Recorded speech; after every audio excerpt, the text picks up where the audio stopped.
Books from top Congress leaders continue to put the Congress High Command on the back foot.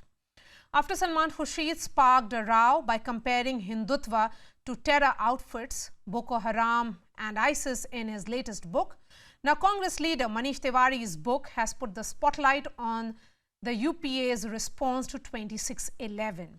He says that the response to the terror attack was not strong, adding that the UPA exercised restraint.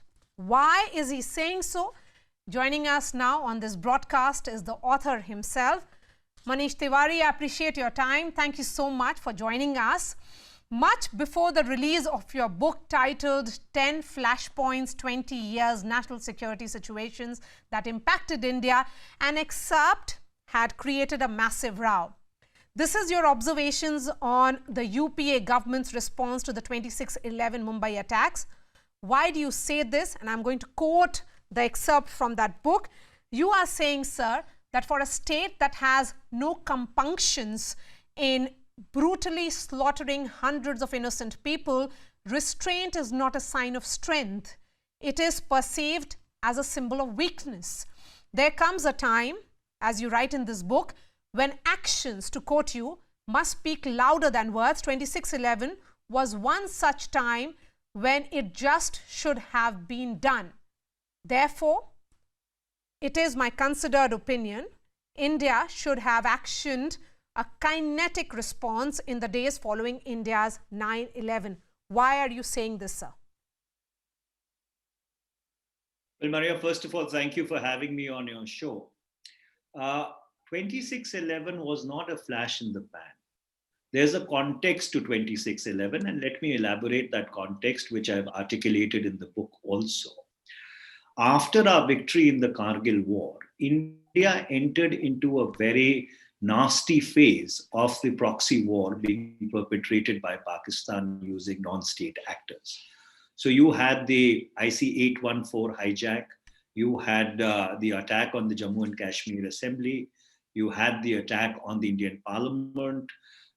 During Operation Parakram, you had the attack on the Kaluchuk army base. After that, you had the Mumbai train bombings across various Indian cities.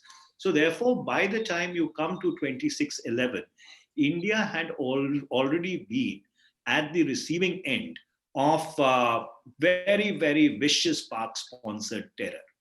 Coupled with that, you also had the situation whereby you had seen that when you decided to replace your strike force commander, General Kapil Vij, midway through Operation Parakram, Pakistan did not perceive it as a sign of strength. They actually perceived it that India is not going to push the envelope. And so therefore your sword arm of coercive diplomacy got blunted. And then you had 26/11, which was completely and absolutely the epitome of depravity and barbarousness in terms of the sheer viciousness of the assault. And so therefore, in my humble estimation, when I see all these events in a context, I do believe that that was the time when we should have actioned a kinetic response against Pakistan.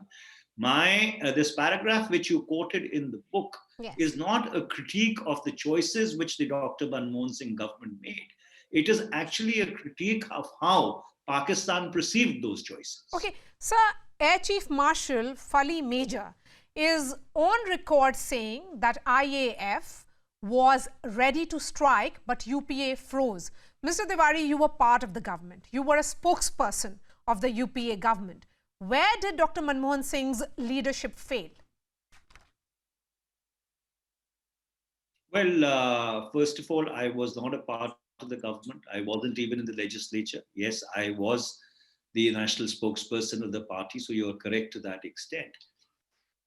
What I have been given to understand, and that's why I have not written this in the book, because that book is based entirely on the public record and some personal recriminations, if you may say.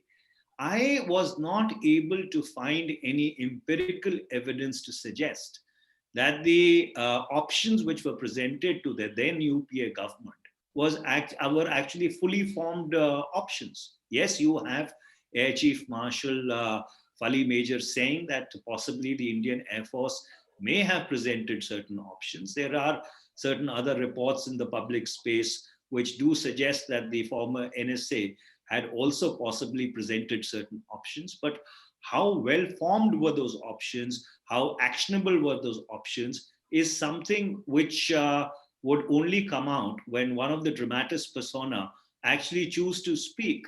So therefore, the thrust of my observation is that Pakistan being a hard state, Pakistan being a quasi-military state, whenever you've exercised restraint qua Pakistan, they have always interpreted it as weakness. But I also go on to say in the book that when India took a more forward-leaning position, or the NDA BJP government took a more forward-leaning position by taking public ownership of the surgical strikes or conducting the bombings in Balakot, did that bring about a substantive change in the behavior of the deep state of Pakistan? And the answer, unfortunately, is no. So the quintessential dilemma going back to 1980, ever since Pakistan operationalized the strategy to bleed India with 1,000 cuts, remains the same even today.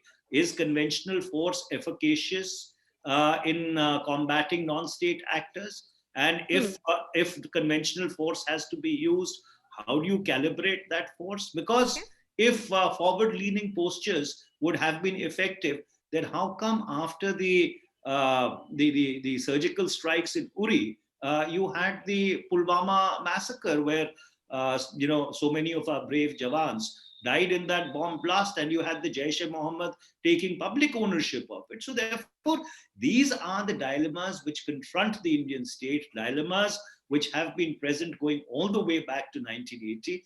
And these are the issues on which we need to have dispassionate conversations, rather than highly polarizing conversations, which was the reason that I wrote the book in a government agnostic framework. I mean, I did not look at UPA or NDA. I looked at security situations and responses across government to them. Okay. Mr. Tewari, both UPA and NDA have tried to manage challenges from Pakistan and China in different ways. But would you not agree that the current regime's response, be it in Uri and then in Balakot, actually shows a strong political will on security front? Well, ultimately, the question is that actions which you initiate, are they aimed at domestic public opinion, or are they aimed at changing the behavior of the adversary? For me, the litmus test is not how domestic public opinion responds to a particular action of the government.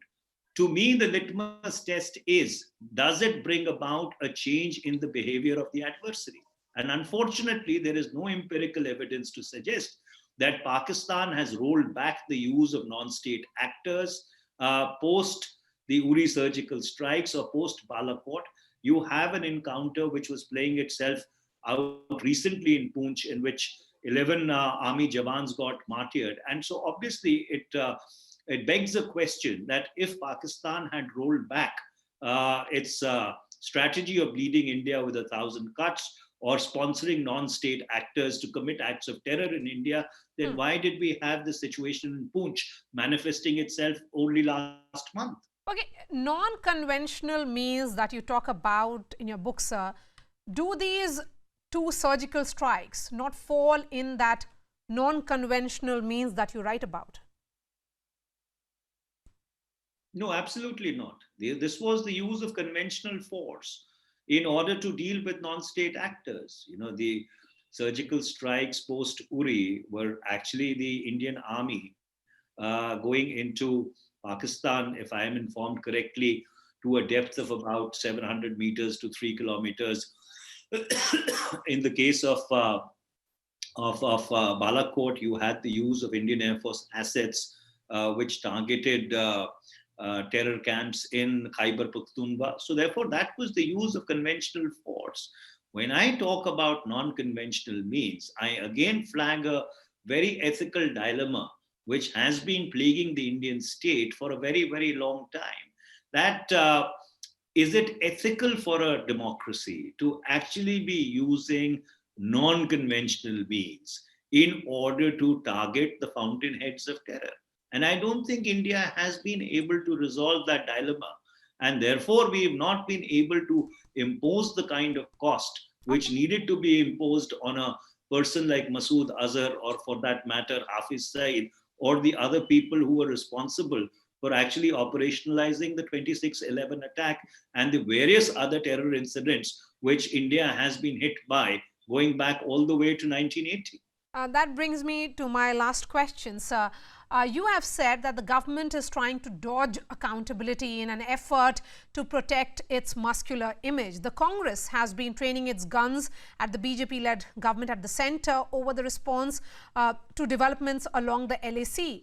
But after your book, is it not the Congress that has to answer much about the failings on national security? Because remember, narrative that is built invariably around national security is a playfield which has been always to advantage BJP. Well, unfortunately, this is not a book which is aimed at scoring brownie points. And that's why I pointed out that this is a regime agnostic or a government agnostic book. My endeavor was to look at national security situations that have impacted India and our responses thereto in order to craft a strategy or a conversation for the future. In fact, this book came out by accident. I was actually writing another book. When I wrote the first two chapters of the book, I realized the context was missing. You know, the read was very sterile. And therefore, in order to give context, I thought it is important to analyze what had happened over the past 2 decades, because that's the depth of time. So I'm not concerned about the cut and thrust of domestic politics or the he said, she said debate that carries on all the time and is fodder for the TRPs. I think the national security debate is a very, very serious debate, and I would welcome somebody from the other side of the aisle also making the effort of trying to actually articulate their views on national security or their appreciation of national security situations, as I have done. All right, Manish Tewari, congratulations for the book and all the best, and always a pleasure to speak to you, sir. Thank you so much for your time.